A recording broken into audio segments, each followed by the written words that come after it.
Hi, everyone. We'll get started in a few minutes.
Hey, Brian. Hey, everybody. Good afternoon. Hey, Jesse. Howdy. Good. How's everybody doing today? Pretty good. Good. Looking forward to this meeting, man. Yeah, likewise. Excited to see people joining left and right.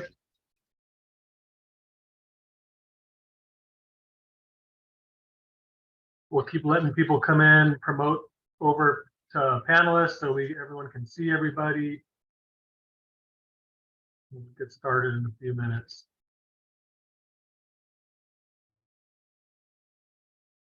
Buenas tardes. Para quienes nos acompañan, que están todavía como asistentes, deben de ver un aviso que para promoverles a panelistas para que puedan participar. Si fueran tan amables en aceptarlo, por favor. Hey, everyone.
Maybe one more minute.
Looks like most folks are jumping right over to panelists when we send the request over. Thank you.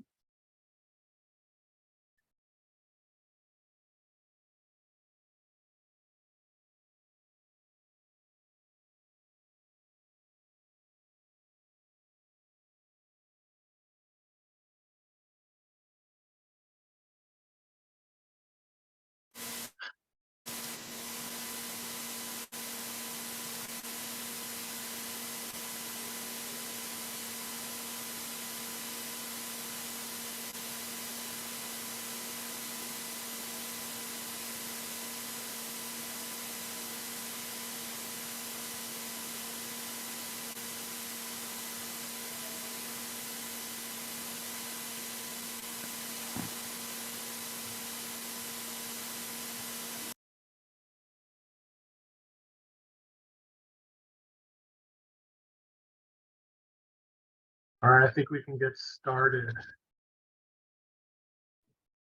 Hi, everyone. My name is Brian Lane. I'm a senior planner with Sandag. Thank you for coming to our webinar. Chris, if you could jump to the next slide. This is the conceptual planning for NextGen Rapid Route 625. This is our first public meeting.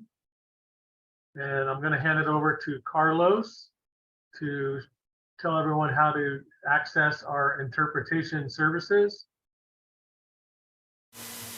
Thank you very much, Brian. We'll begin with the instructions in Spanish, and I will be back with the instructions in English. Muy buenas tardes y bienvenidos a este taller. Se está ofreciendo servicio de interpretación simultánea. Para hacer uso del mismo, solo desplácese a la parte inferior de la pantalla de Zoom, donde aparecen sus controles. Ahí verá un icono de interpretación, parece un globo terráqueo, y seleccionaría Spanish o español. Ahora, si está utilizando la aplicación móvil de Zoom en un celular, tableta, etc., presionaría primero los puntos suspensivos, luego interpretación y luego el idioma.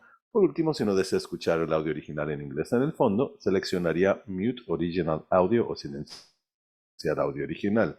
Once again, simultaneous interpretation is being provided to and from Spanish.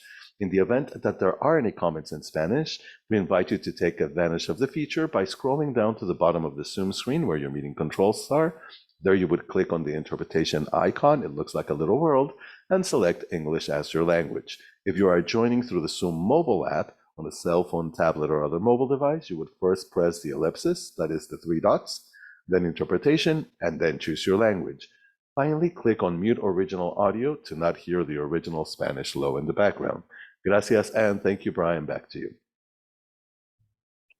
Awesome. Thank you, Carlos. And we just dropped in a link in the chat for a link that sends you to the PowerPoint presentation in Spanish. So if you want to click that, and you can open a second screen and you'll be able to look at that presentation in Spanish rather than in English. So a couple meeting guidelines. You know, as you've noticed, we're promoting everyone over to panelists. I think we figured we're going to have a small group tonight. So if you want to turn on your video, feel free to. If you don't want to, I get it. You don't need to. But you know, you guys will have the options to unmute yourselves and turn your videos on whenever you want. Raise your hands. You know, we're hoping to make this an interactive meeting and really get some good feedback from everybody. But just so you know, the meeting is being recorded at this moment. Also, just please keep your microphone muted so there's less background noise until it's your turn to talk. If you have a question, please raise your virtual hand and then you'll be able to unmute yourself. Or if you have questions, you'll be able to type it in the chat. We're going to have a few chances throughout the presentation for folks to raise hands and talk with us or drop things in the chat as well. And then at the very end of the presentation, we're going to have more opportunities for folks to ask questions as they want about anything at that point near the end of the presentation. So again, I'd like to thank you. My name again was Brian Lane. I'm a senior planner at Sandag. I'm working on this project with Zach Brott, who can't make it tonight. He's at grad school at SDSU, but he'll be making some of our other meetings throughout this week. But we're really excited to be here. And at this point, I'm going to hand it over to Chris Wall from HN2V, who's our consultant on this project. And he's going to go through some of the slides, and I'll be jumping back in now and then to kind of moderate some of our discussion. So again, thanks for coming, And Chris, it's all yours. Great. Thanks, Brian. And thanks everyone again for taking the time to be with us tonight. We'll first start by doing an introduction to NextGen Rapid, and then I'll provide an overview of the study that we're working on with SANDAG and MTS and NCTD. We'll go over our existing conditions assessment that we've conducted over the past couple months, and then we'll talk about how that is leading into the development of the overall goals and objectives for our study. We'll talk about some of the potential strategy or project features that could be included along Route 625, and then we'll give you an overview of upcoming project activities. Real quick, pass it back to Brian for an interactive question. Perfect. So in the chat, just to practice working on the chat, let us know what neighborhood you live in, and also what neighborhoods do you travel to most often in San Diego County. So for an example would be, I live in La Mesa, and I take the trolley to downtown. That's my example. Others could be, I live in Chula Vista and take the bus to City Heights for work. So I'm hoping you all have access to our chat. And if you can hop into that, so hit that chat button down at the very bottom center or so of the Zoom app. And that should bring up the chat on the right for most folks, and you can just type in what you'd like. Christine lives in Chula Vista and travels to San Diego State. You are our target audience for this route. Thank you. Gabriel lives in Chula Vista and also takes the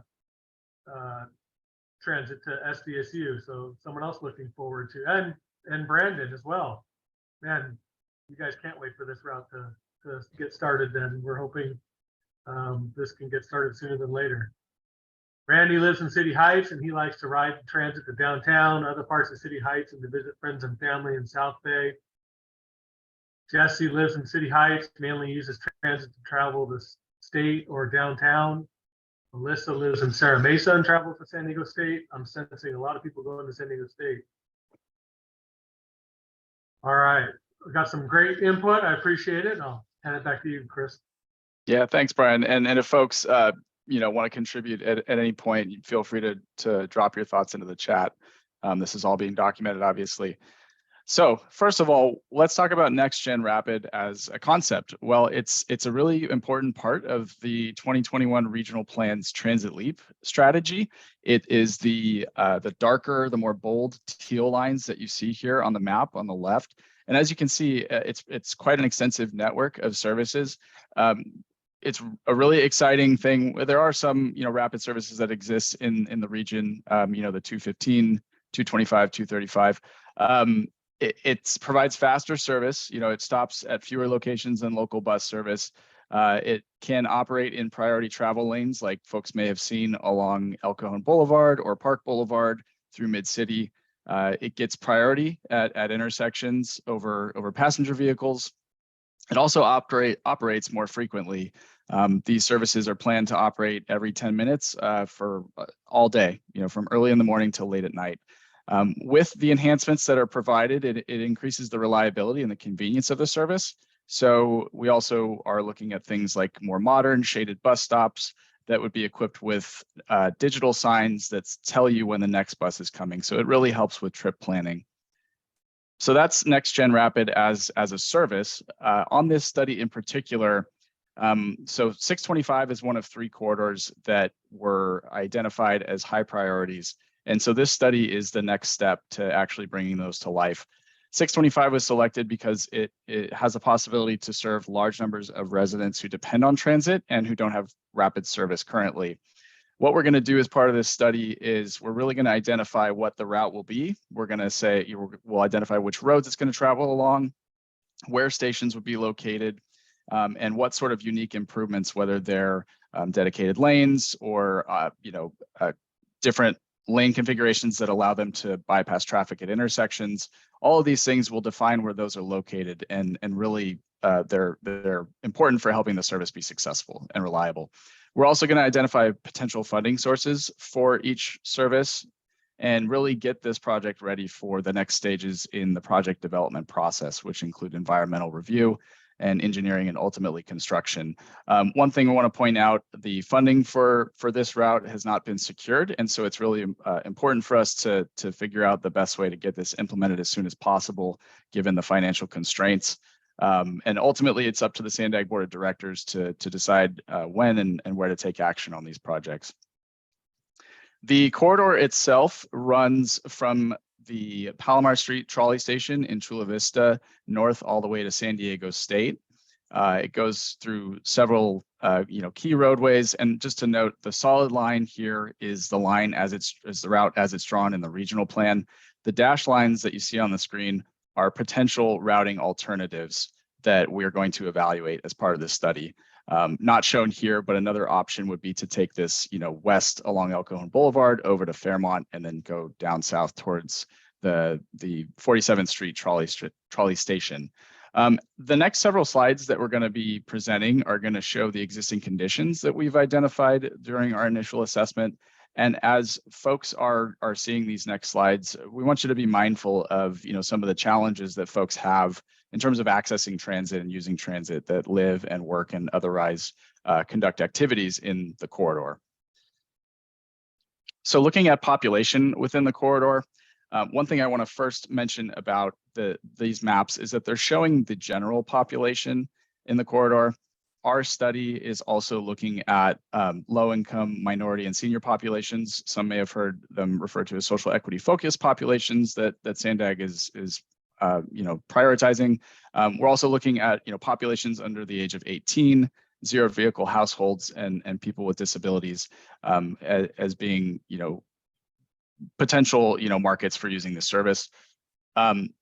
Looking at the map itself, there are a lot of folks concentrated near San Diego State University, in City Heights, both along El Cajon Boulevard and in areas north and south of it, near the Euclid Trolley Station in Southeast San Diego, as well as parts of Western Chula Vista.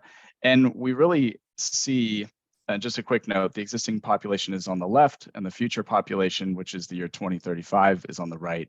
And so we see an increase in population that's anticipated just all along the route, really, with the largest increase being in Western Chula Vista. Looking at employment within the corridor, there are concentrations or clusters of employment located at San Diego State University, along University Avenue near 54th, and along 3rd Avenue in Chula Vista, as well as Plaza Boulevard in National City. Looking ahead to the future, we do anticipate additional employment being located at these locations as well. There are several activity centers along the corridor, and you can see the map on the left has not all activity centers, but the major ones identified. We have a group of activity centers near San Diego State, along the Fairmont Avenue, near Fairmont and El Cajon Boulevard, 54th Street between El Cajon and University, as well as Northern National City and within Chula Vista, primarily located along the 3rd and 4th Avenue corridors. So that's a quick overview of some of the population, employment, and activity centers. I want to pass it back to Brian for another chance for folks to provide input.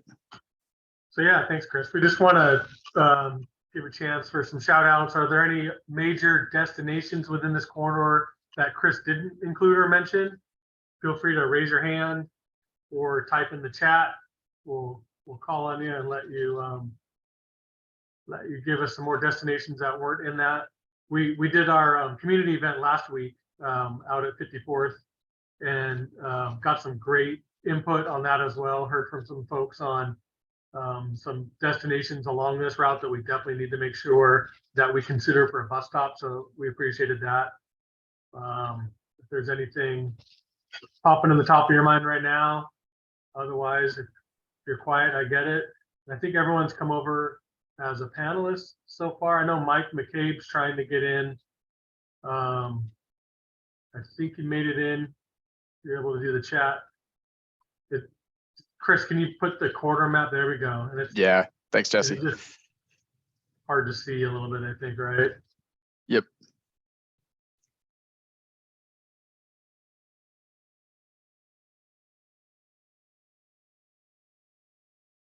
Yeah, we didn't, probably for the next one, maybe we just zoom in on this part of the map. So folks join, especially if you're on a phone or something on Zoom, you can see the whole thing.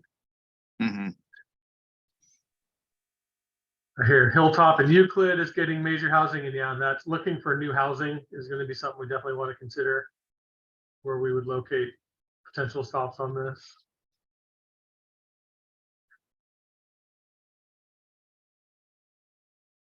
All right, we'll hand it back to you, Chris. I know we have one more slide, then we have a poll that we'll ask you all to help weigh in on. Yeah, thanks, Brian, and thanks everyone for your input.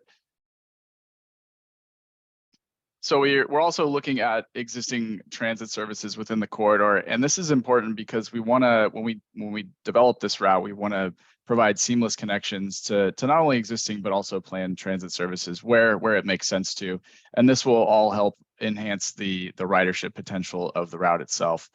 And so the routes shown on the right are not all inclusive, and the study is going to look at how 625 will connect to other routes as well.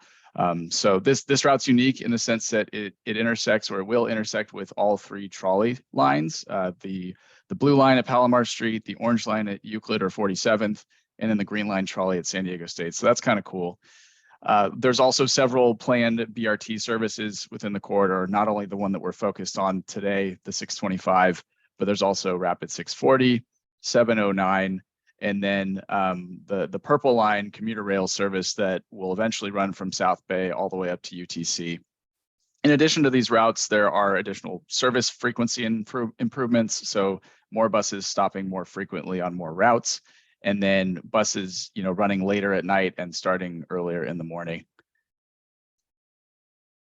So that's again a quick overview of the transit routes in the area. It's I didn't mention all of them, but it's a quick summary. And this takes us to our first polling question. So pass it back to Brian. Perfect. So in a second, we'll pop the poll up, but I'll read the questions for you to start considering it. And then we'll open the poll and you'll be able to make your selections. And then we'll discuss what we're kind of seeing with the poll results. So what stops you from taking transit along this route? Maybe it takes too long. Buses don't come frequently enough. I have to make a lot of transfers to get where I want to go. I don't feel safe riding my bike or walking to the transit stops. It doesn't go to the places I need to get to, or other, and you'll be able to type your responses in the chat on that one. So with that, we'll launch the poll. Here we go.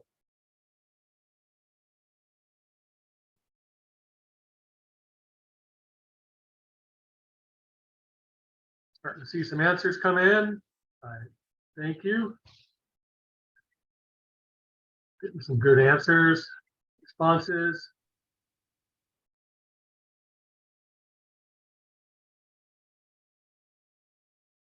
More popping in. We'll give it 15 more seconds or so for you to think about it, get your answers in there, then we'll bring the results in so you can see it.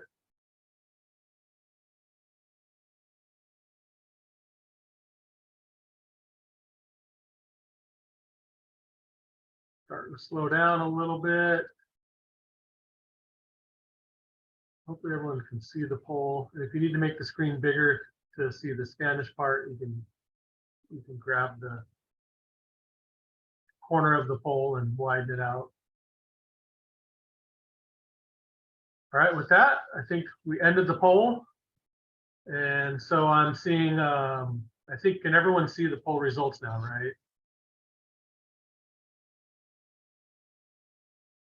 Let me see if Jesse or Randy, are you guys seeing the poll results?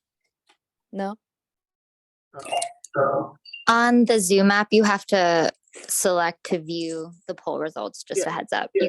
I'm able to see them, no problem. They popped up on their own. I can see them as well.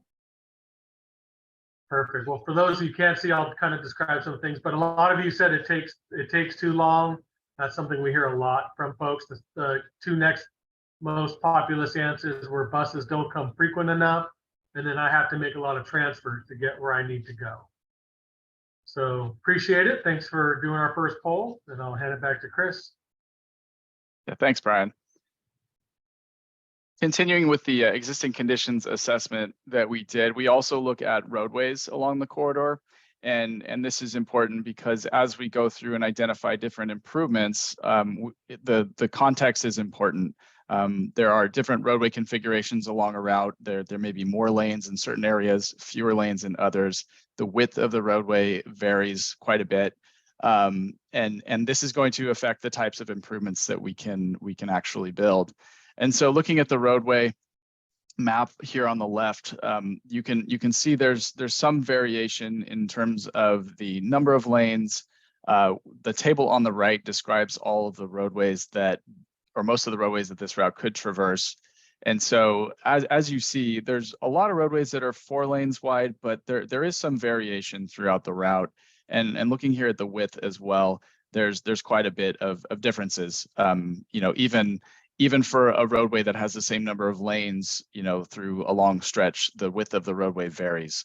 And that again is important. It really helps us understand, you know, where we can put improvements, and you know, if there are other things that we need to do to put improvements in areas where there's maybe a little bit less right of way. It just helps us understand the bigger picture of what we're looking at here. So that's really important to know, and it's something we're considering throughout our analysis. We also look at active transportation. So Angelica, I saw you added a comment about connecting to the Orange Avenue Bikeway. Certainly one of the things that we're doing here is we're going to maximize the non-motorized connectivity to our route. And so understanding where bike facilities and pedestrian facilities and sidewalks exist or are planned is really important. It could help us determine where we put stops or stations, or if we know that a stop or station needs to go in an area that doesn't currently have a bicycle connection or a pedestrian connection, we're actually going to identify potential additional bike and pedestrian connections that would help provide that multimodal connection to our bus route. And so looking at the cycling routes on the left, you know, there's some multi-use paths, whether along, you know, the Sweetwater River, through kind of northeastern portion of National City. You know, there's a whole network of multi-use paths on the San Diego State campus. There's lots of bike lanes kind of throughout the, you know, San Diego, the northern part of the corridor, eastern San Diego, and into National City. Within Chula Vista, there's several bike routes, which are not necessarily bike lanes, but they're more sign facilities. Those go down a lot of the roadways that we're looking at as well. And there's some planned improvements along Fairmont in the northern part of the corridor, as well as University Avenue and L Street in Chula Vista as well. Another thing that we looked at as part of our existing conditions assessment is congestion along the roadways that this route could traverse. One thing I want to point out here is the maps and the content that I'm presenting is from Google Maps, and we recognize that is one data point and it's taken based on typical conditions. And so to kind of enhance our understanding and our assessment of roadway conditions, we're also supplementing that with data from each of the transit operators. So we know that MTS operates several bus routes in this corridor. We're working with them to understand, you know, what are the areas where they experience higher levels of congestion, maybe at a particular time of day or maybe throughout the day. And so as you can see, and we'll go kind of split this up into 3 segments so we could zoom in a little bit. In the northern part of the corridor, you know, there are most of the congestion that we see, there's generally more of it in the PM peak, and then most of the congestion is located at intersections themselves, although some congestion does exist in between intersections. You can see along Fairmont Avenue here, and then El Cajon Boulevard a little bit, University. There's some in between the intersections. Looking at the central portion of our corridor, so this is from SR 94 down to SR 54. There's similarly more congestion in the PM peak hour or the evening peak hour, and there's definitely a lot of congestion at the intersections as well along the study routes, but there is some that exists in between them, particularly along Euclid Avenue, as you can see here, as well as Division Street in the northern part of, or the boundary between National City and San Diego, and then Highland Avenue through National City as well, right here.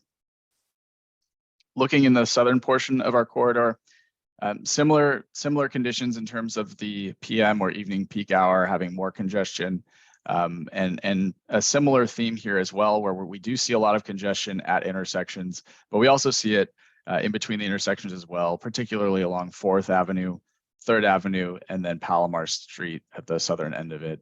And again, this is all really important to understand, because if we know that congestion exists at intersections, then we can focus some of the improvements at those locations to make sure that the bus is able to bypass congestion and just generally move quicker along the corridor.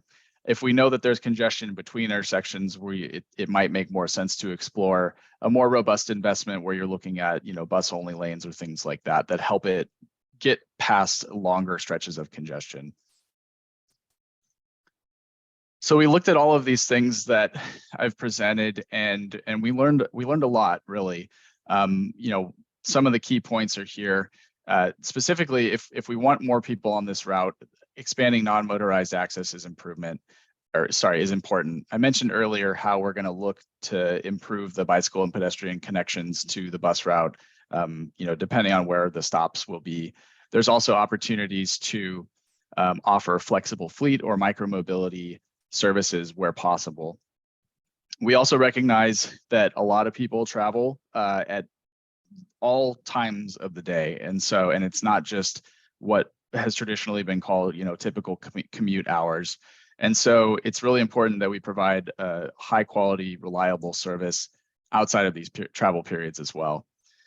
It's possible that, if there's a substantial amount of congestion along a roadway, it might make sense to have a bus travel down parallel roads. There are a lot of kind of grid patterns in our corridor, and so we might look to have the bus travel down a roadway that has less congestion. We also want to be mindful of what that could do in terms of creating more challenges to actually access the service itself. So that's one thing that we're balancing as we're going to go through here and plan out these routes a little bit more.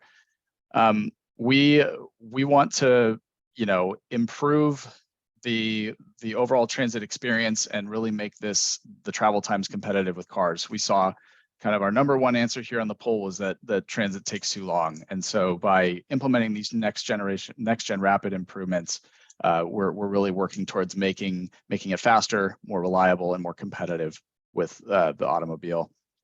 And I mentioned it when talking about roadways. We want to make sure that our improvements are sensitive to the built environment along the roadways in our study area. And really, we want to make sure that with projected increases in low income and senior populations within our study area, we provide this reliable transit service that really provides an affordable alternative to travel and is something that people can use as a really vital service. And so that'll take us to our next interactive point. I'll pass it back to Brian. Great, thanks, Chris. And Sally, I did hear you about the PowerPoint English version of the PowerPoint. We'll get that out. We might be able to get it as a link during this meeting. If not, we'll get it out afterwards as well. Thanks for asking.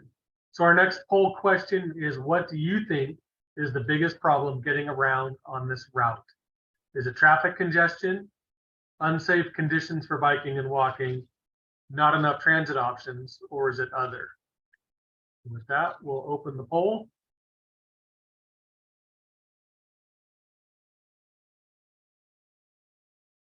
Hopefully you should all see the poll now. Go ahead and start jumping in. This one is you only get one choice.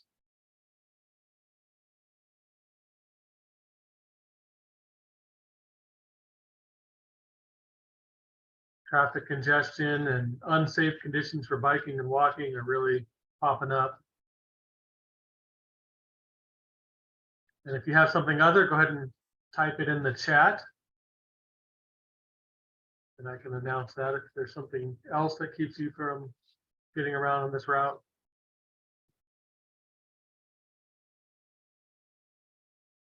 Biking and walking rising to the top for sure on this one.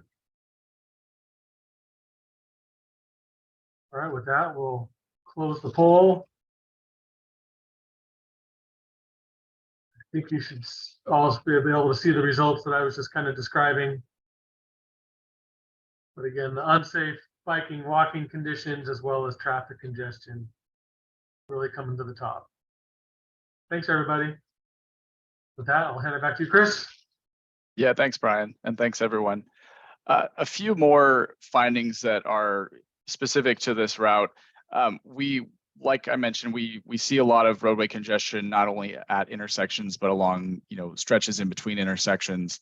And so this is really gonna help us identify strategies that help our buses get through congested intersections, but also minimize the time that it takes to traverse longer stretches of roadways, particularly when there's high levels of congestion.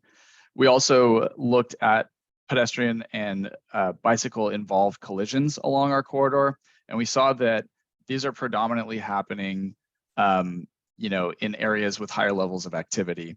And so if we can, and the poll question that we just sent out, confirms that as well. So if we can improve safety for pedestrians and cyclists, it's more likely that people would use bicycle or walk to connect to transit service. We looked at some of the markets along the corridor, specifically looking at some of the ridership surveys that MTS has conducted for routes that travel in similar areas along the route. And we saw that a lot of folks, north of National City are traveling for, the reasons why people travel north of National City are for not only work, but other purposes as well. And there are a lot of people that go to either high school or college taking transit, not only to SDSU, but other areas as well. And so what we do with all this information is it's helped us start to understand some of the things that we want to accomplish when we start to build out the Route 625 service along the corridor.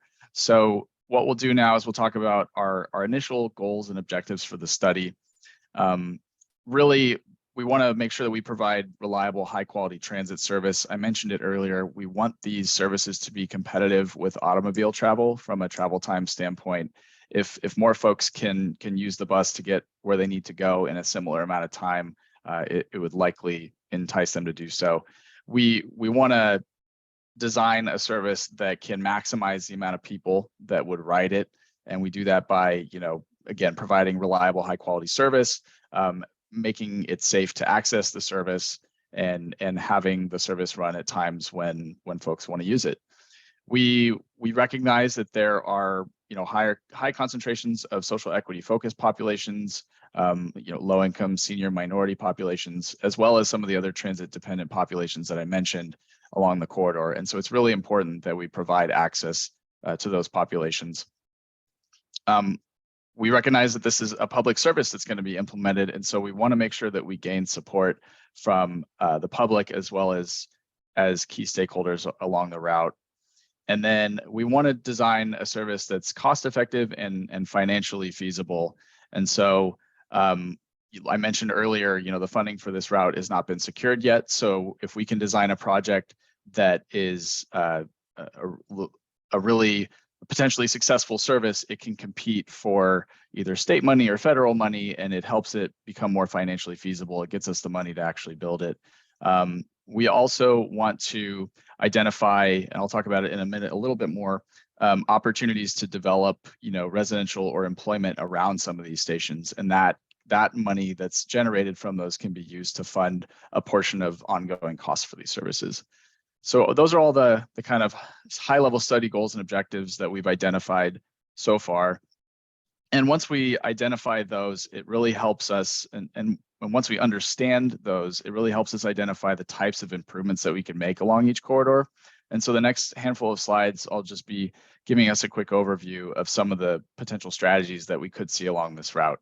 So bus-only lanes are, they're dedicated right-of-way where only a bus can travel. You may have seen it along El Cajon Boulevard. They're basically painted lanes on the outside of the roadway. There's a thing called business access and transit lanes that are similar. They're a variation of bus-only lanes, but it doesn't restrict access to local businesses or right turn movements. And then there's dedicated guideways. This picture is actually taken from the South Bay Rapid down in Otay. And this is a similar configuration to what is on Park Boulevard in kind of Hillcrest, University Heights area. And this is a more robust investment that provides the buses with a separate guideway that they travel along. And it's completely separate from other modes. I mentioned, things that we can do at intersections, particularly, in areas where there's higher levels of congestion along the roads. So the first thing that we could do is called a queue jump lane. And this essentially allows buses to bypass congestion. As you can see, if you follow this green line here, this bus is basically going around the cars that are lined up waiting for the light to turn green. This is typically coupled or grouped with transit signal priority. And so this is basically a way for the buses to communicate with the traffic lights that it lets the light know that the bus is, approaching the intersection or it's at the front of the line here. And it basically allows the bus to go ahead of the cars that are waiting to go. There are other intersection and roadway improvements that we can do that would improve access to stations for pedestrian and cyclists. So we're going to be exploring that as well. At the stations or stops themselves, there's several things that we can do to enhance the overall user experience. We can enable or install offboard fare payment machines, which would allow people to not only make sure they have their fare paid for before they get on the bus, but it basically makes the process of getting people onto the bus quicker and more efficient, which means again, faster travel times. We can also look at things like level or all door boarding. Level boarding is great because it allows folks with mobility devices to board safely and effectively. It doesn't require the buses to deploy a ramp or to kneel, as you may have seen them do, where they lower down a little bit closer to the ground. All door boarding also allows more people to board the bus quicker. So it's really all about just making the boarding process faster and more efficient. We might look at relocating or consolidating stops along the route, and really we're going to do this in a way that allows us to maximize ridership without causing negative effects for folks that use existing services. We would also look at enhanced station amenities. This picture is from the Mid-City Rapid 215 along El Cajon Boulevard. As you can see, there's a larger shelter, there's more seating, there's an electronic sign here that tells people when the next buses are arriving. And this is really helpful for people that are planning their trip, or if they need to communicate to folks that the bus is arriving at a certain time. It just helps them with coordination and communication. There's other things that we can do to improve the actual connections to the stations as well. So I mentioned bicycle and pedestrian improvements. This could include mid-block crossings, more robust bicycle facilities. All of the improvements would be designed to standards for accessibility. There's also the flexible fleets that I mentioned, which are another element of the regional plan, and this could include things like scooters, e-bikes, or even things like autonomous shuttles. I saw a question in the chat earlier about whether the Euclid station will become a hub. The regional plan identifies the area around the Euclid Transit Center, as well as several others in our study area, as mobility hubs. And so these are service areas where like higher concentrations of micromobility and these flexible fleets will exist. And so it's a real opportunity to identify these complementary services that would help get people to and from the bus route. There are other strategies that we're considering. So potential modifications to not only the alignment that we're looking at, the 625, but potentially alignments that either intersect or run along similar roadways where our study route goes. And then I mentioned it a minute ago in terms of identifying innovative or unique ways to fund some of these projects. Transit-oriented development is a great way to not only increase the amount of people that are living or working along a route, making trips in the corridor, but it can also be used as a way to generate money to pay for ongoing service. So with that, I will pass it back to Brian for one more poll question. Yep, last poll question, and then we'll jump into questions and answers, and then I'll go over the next steps for our study and let us get out of here. And again, I really appreciate all your time. So our last poll is, what are the top 3 things that you would like to see improved in transit? More frequent service, faster travel times, more reliable on-time service, easier fare payment system, fewer stops along the route, nicer, cleaner transit vehicles, more comfortable stops or stations, or other. And if you choose other, feel free to drop your answer in the chat. And with that, the poll's open. Feel free to jump in, put your answers. We'll leave it open for 45 seconds to a minute.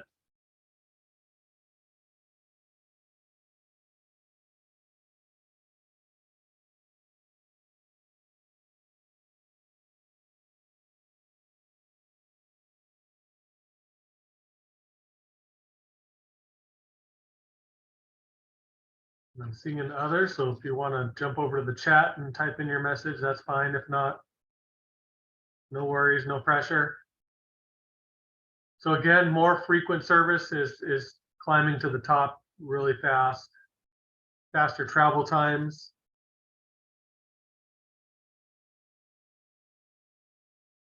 Up there. Fewer stops along the route. One of our top 3 answers. I think with that, most folks have answered, so we can close the poll and show you the results. And I did notice Sally added for her other, adding in safety for stops without lights or shelters. That's a common theme we hear. But yeah, more frequent service and faster travel times are our top 2 on this one. All right, thanks everybody. And with that,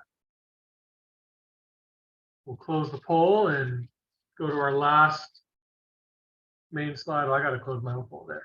So with that, I'd like to turn it back over to you. Chris and I are here to answer any questions you may have. Feel free to pop your hand up. Again, if you want to turn your video on, don't be shy. No pressure if you don't want to.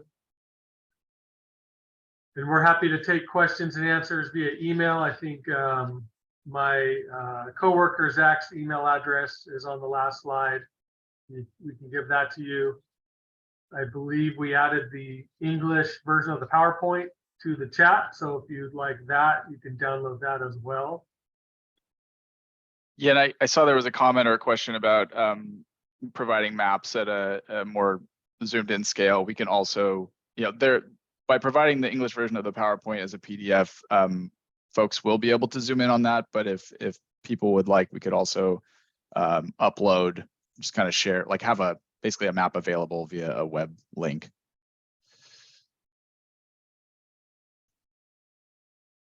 So if anyone has questions, feel free to raise your hand or just open your mic. We got a small group. I see Debbie's asking, I know funding is still needed, but what is your time frame for this project?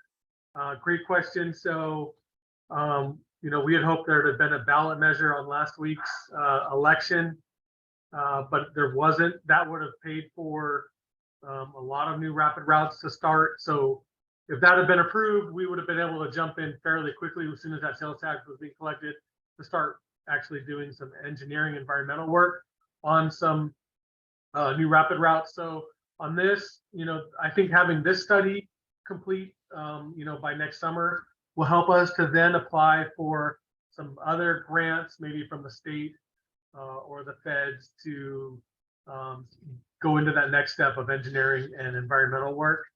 But at this point, we're not seeing funding, so it could still take 4 or 5 years to really move forward to those next steps. So funding is always our biggest problem, and until we can get more of that for transit and get our board to realize that and move towards that, we're still in the limbo of planning at this point. Ryan? Go ahead. Is that Mike? Yes. So you're considering alternative routing on this BRT. Is that's what's shown on the map? There's alternatives that are still under review now? Correct. In the regional plan, we had one line kind of in there. There's no stops really on in the regional plan. So at this point, yeah, we're trying to consider what some alternatives may be if we go Fairmont instead up near San Diego State, or some other streets. So, you know, we're still wide open, and we'll be presenting our alternatives early this spring once we start getting some of them. Yeah, okay, because I noticed it shows 3rd Avenue in Chula Vista, and the other alternative is 4th Avenue. I guess that's what it is. Yep. And then it Correct. continues on up to Highland, and that will be Plaza Boulevard. It turns east on Plaza Boulevard. That sounds right. And then And, back oh, north but- again. But there's also an alternative to go east on Division. And I guess it's 47th, but the primary routing is on Euclid. Is that correct? Correct. Euclid and Yeah, also 54. Yeah, that's where there's an existing route connecting San Diego State with the Yeah, 8th Street station in like Asher City. There's an existing route there. correct. The local bus route, right? Yeah, So which this takes a would be long time, so. Yeah, yeah. I can see the justification for this proposed rapid route. Yeah. Okay, Thanks, Mike. And I saw there was another Michael. Did you had your hand up and you put it back down? Did that answer your question, or did you still have? Yeah, I work at SDSU, and I actually wasn't able to hop on until like 6:30, so I kind of missed everything like at the very beginning of the presentation about SDSU, but or just like initiatives involving local transportation to the university. But these slides help, and that last question clarified too. And then you had also mentioned bringing our like a PDF of these slides. I'm presenting at the Sustainability Advisory Committee on Friday, so just it's helpful to just take some notes. And so I was just going to ask about any initiatives in relation to transportation to SDSU, because I missed the first half, but this looks good, and I'll take a look at those slides on the PDF. Cool. Yeah, and if you have other questions, feel free to email us afterwards. The regional plan is a good source as well for, you know, what we have planned for that area. There's a few other rapid routes that would go near there as well. One coming from East County, then over to SDSU West, and eventually up to Kearney Mesa. So that's a potential other one. But there's a few others, and then the regional plan has all of those. But again, at this point, it's only planning until we actually get funding and can start, you know, identifying the routes that we want to move forward on. It's planning at this point. Awesome, thank you, appreciate it.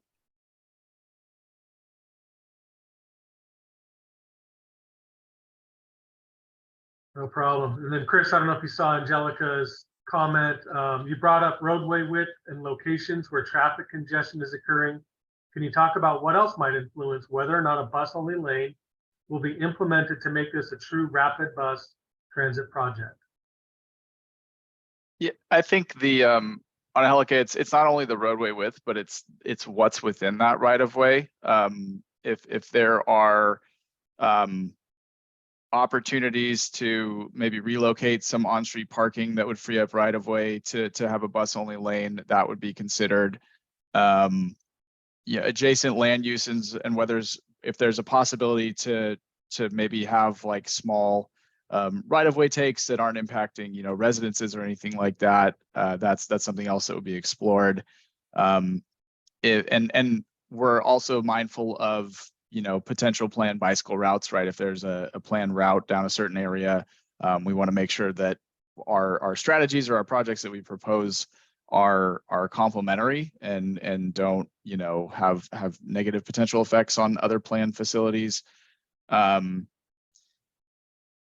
Does that answer your question for that first one?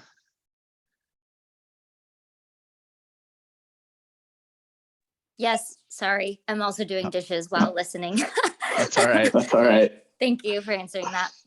Sure. And then next one. If funding is a detriment for implementing bus only lanes for this route, determinant, are there segments that are being considered for this type of treatment? Well, I guess we're certainly going to consider, we want to, again, going back to our goals and objectives of the study, we want to provide a service that's fast and reliable, competitive with the auto, things like that. And so, you know, in a perfect world, we would maximize the number of bus only lanes or dedicated facilities that we would implement. I would also, and Brian, feel free to chime in if you like. I would think looking at funding and kind of understanding, you know, this study is going to go through most of next year. So if we have a more clear sense of potential funding opportunities, you know, towards the spring or middle of next year, we're going to have a clearer sense of just how much we can invest in a corridor. And that might be something where, you know, maybe the ultimate build out of this corridor is something that requires more money. But if we can advance portions of bus only lanes sooner with the money that we have, then that, you know, it's not the complete build out, but it's definitely a step in the right direction. It's kind of a near-term improvement until we secure the funding to actually fully develop it. Brian, I don't know if you want to add to that or. Yeah, no, 100%. I mean, you know, when we were planning the mid-city rapid, the one from SDSU down through Park Boulevard to downtown, we had a lot of dreams and higher hopes for bus only lanes, center lane running bus only lanes. And, you know, because of funding and political pressures, things like that, we had to pull back on a lot of things. But what's great is the city a few years back, and then currently with some plans on Park Boulevard, started bringing some things back. So we love to see that. And I think the ability to, you know, with buses versus rail, you can easily transition from not having a lot of the great things that we would like to adding those later. So, you know, they did the bus only or bus and bike painting on El Cajon Boulevard near Park Boulevard for a few miles. That was awesome. And then now they're studying and gonna implement the bus only lanes along Park Boulevard. So we love to see that. And I think, you know, it's funding's always a part of it, but also political pressures, and things are changing in the transit world, thankfully. But you know, sometimes it's slow moving, and at least getting something out there to start with and adding on the better or the things we like more over time is also great. Anyone else have any other questions? Otherwise, again, thanks a lot for your time. On our next slide, or the last slide, I think you had to skip a couple, Chris. Yep. Our last timeline is our upcoming activities. So we're doing these public meetings this week. We have two other routes actually that we're studying as part of this whole project. There's the Rapid 41, which goes from Fashion Valley up Genesee to through Kearny Mesa, University City, up into UTC and UCSD. That's converting the local Route 41 to a rapid route. And then there's also a route in Escondido. In the regional plan, it's called the 471, but it's a version of a couple routes out there, but near Escondido Transit Center, east and west out towards the east of Escondido, and then to the west of the Interstate 15 over to possibly the new hospital up there and some other areas. So we're doing public meetings on these at this point. Over the next 3 to 6 months, we're going to start developing those options and alternatives for the rapid service based on what we've been hearing over the last 2 months. And then we'll bring back our draft alternatives at that point and do some more public outreach with a lot of the folks who've already been on this project now. So we'll bring those back out for you. They're not going to be fully baked at that time. We'll, again, just want to hear from everybody on what they think, how they feel the project's starting to look, and provide a lot of input, and we'll be able to revise our alternates at that point and produce a final version as we go into next summer. So with that, our contact information is on the last slide. Feel free to follow us on social media. Sandag's always doing lots of cool things and trying to get input from the public. We appreciate it. We appreciate your time tonight. Zach Brott's email is listed on here if you have further questions. Michael, I know if you know with your SDSU work, if there's anything you have, feel free to email Zach. He'll get it to myself as well. Unless Please there's send that anything map else. to us too. Go ahead, Mike. Sorry. Yeah, please send that map to us. That Yeah, Spinnaker map. Yeah, Mike, I saw your response. We'll definitely, we need to develop a link and actually, you know, have it live on Yeah, the web. okay. So we'll do that for sure. Yeah, okay, thank you. Yeah, no problem. All right, well, again, I really appreciate everyone's time tonight. With that, we can end, and if you're around for tomorrow night or the next night, we'll be doing those other 2 routes if you want to hear more, but it's kind of mostly the same, just different areas of town. But again, we appreciate your feedback. We're going to go back to the drawing board now and produce those alternates and alternatives and get that out to you next spring. With that, everyone have a good night. Thank you. Thanks, Thank you everybody. both. Brian.